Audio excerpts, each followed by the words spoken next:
mais interessante da terapia cognitivo-comportamental, que é quando a gente tem mais pesquisas, né, dizendo da eficácia no tratamento dos transtornos alimentares, é o automonitoramento. Então, a ideia principal da terapia cognitivo-comportamental é que ela tem, de fato, muitas técnicas. É como se você tivesse uma caixa de ferramenta com muitos instrumentos. Então, você estaria instrumentalizado com técnicas, com material, com procedimentos para ter mais munição para ajudar no trabalho.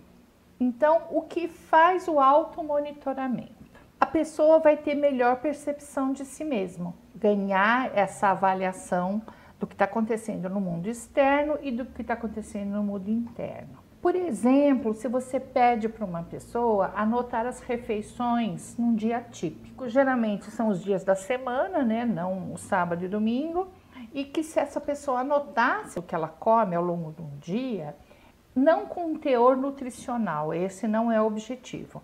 O objetivo é que essa pessoa preste mais atenção em como ela come, o que ela põe no prato, quais os horários. Hoje em dia, essas anotações geralmente passa a ser foto pelo celular.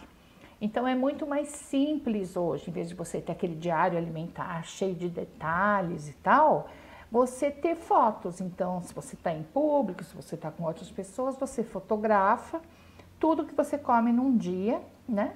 E manda, no caso eu recebo, né, dos pacientes isso. O que eu sei que acontece?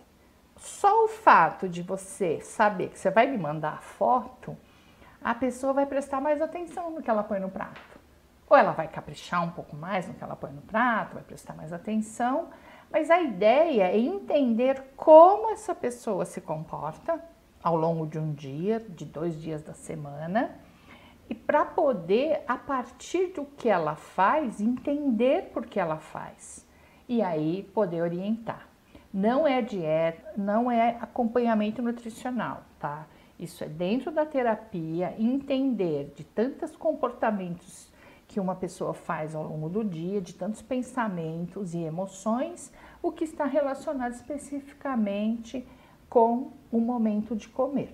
O bacana, junto com essas fotos, é posteriormente você pensar quais são as emoções e os sentimentos associados e tentar entender se houve compulsão alimentar ou não e se essa compulsão em seguida gerou vômito ou não. Trazer esse assunto que é delicado, que muitas vezes esse assunto está atrelado a um diário nutricional objetivo, cobrado, né, questionado, eventualmente esses sentimentos e emoções não venham. Então, se isso vai acontecendo naturalmente, a gente começa a trazer as emoções associadas ao comer, ao não comer, ao comer compulsivamente e ao vômito.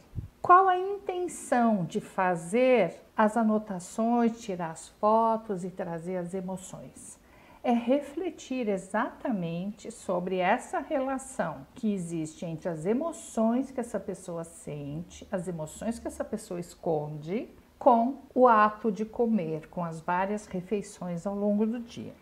E mais importante é entender, eu tenho fome de quê? Qual o motivo de eu ter comido uma bolacha ou 2 ou ter comido 2 pacotes? A ideia é a gente começar a compreender empaticamente, compassivamente, o que levaria uma pessoa a ter esse comportamento que está lhe causando sofrimento. Então, não existe objetivamente o porquê que se faz isso, mas compreender qual a relação entre a emoção, o sentimento, o desconforto emocional e como isso vai desembocar no comportamento alimentar.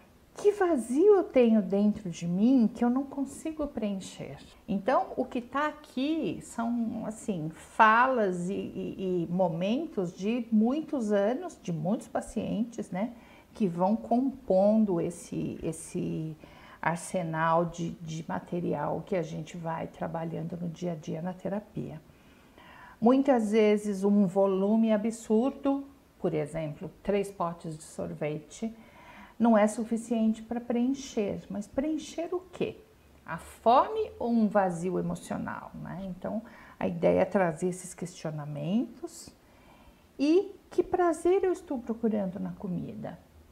Então, se você coloca uma pessoa a prestar mais atenção de como ela se comporta, não por quê, mas como. E as pessoas muitas vezes respondem, não, eu como por prazer. Mas se alguém come por prazer e você está ouvindo um relato de compulsão alimentar por sorvete, por exemplo, a pessoa está no terceiro pote e você pergunta, mas qual o sabor do primeiro pote? E essa é a hora que a pessoa desorganiza, porque ela não lembra, né? Então, você comeria por prazer 3 potes de sorvete se você não lembra nem o sabor? Então, talvez não seja por prazer, né? Então, são essas formas de você trazer esse tema, mas não fazendo uma pergunta direta. Na terapia cognitivo-comportamental, na TCC, é bem clássico o RPD, que é o Registro de Pensamentos Disfuncionais. Parte é entender o que é disfuncional ou não e trazer os pensamentos associados ao ato de comer. O tema é transtornos alimentares, então o tema é o comportamento de comer. Mais importante, o objetivo ou a função principal de você fazer um registro de pensamentos é identificar essa associação entre comer, prazer, culpa e punição. Então, se você for perguntando compassivamente, gentilmente, esse assunto vem e vem de uma forma quase que tranquila, porque você não está perguntando por quê. Por que você não preencheu o diário? Por que você não fez? Por quê? Né? Então, a pessoa vai se sentindo menos pressionada. Como é que você poderia buscar a situação gatilho? Então, alguém levantou, foi lá, pegou um pote de sorvete, foi para o segundo pote, quando foi o terceiro pote, o que será que aconteceu? Ou horas antes, ou o dia anterior, para que eu precisasse usar esse comportamento de me empanturrar de sorvete até não aguentar mais, até dar o dumping e vomitar tudo depois, né? Então, talvez a pessoa não saiba por quê, quando ela viu, ela já fez, quando ela viu, ela estava com o freezer aberto, comendo ali o terceiro pote de sorvete. Então, compreender essa relação entre a situação e uma cadeia de pensamentos que vem para que aí depois eu chegue na, por exemplo, compulsão alimentar.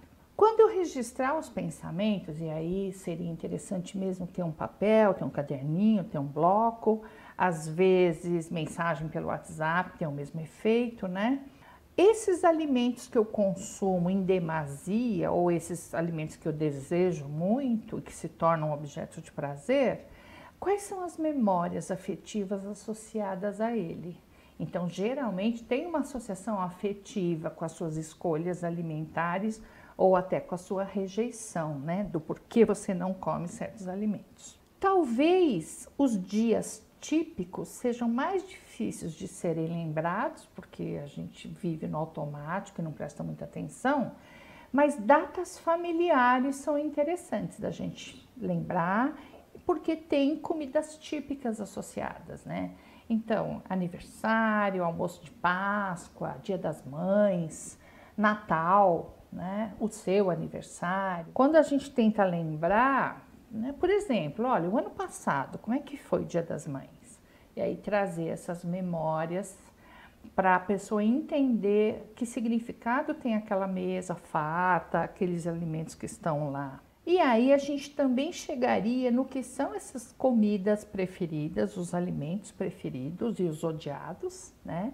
Com emoções e significados que foram construídos lá na infância, muito antes de você sequer imaginar que você poderia um dia ter um diagnóstico de transtornos alimentares. O que é o diálogo socrático e o que é a descoberta guiada? Sócrates, né, lá o filósofo grego, o que se acreditava? Que ele dava aula acreditando que quem fazia a pergunta sabia a resposta. Então, quando alguém faz uma pergunta, ele torna um diálogo, ele devolve a pergunta, parafraseia a pergunta, e aí a pessoa vai pensar e fala, ela já sabia a resposta. Então, diálogo socrático é como você estivesse balizando uma pessoa a encontrar em si mesma as suas respostas, e não o terapeuta trazendo respostas prontas, né?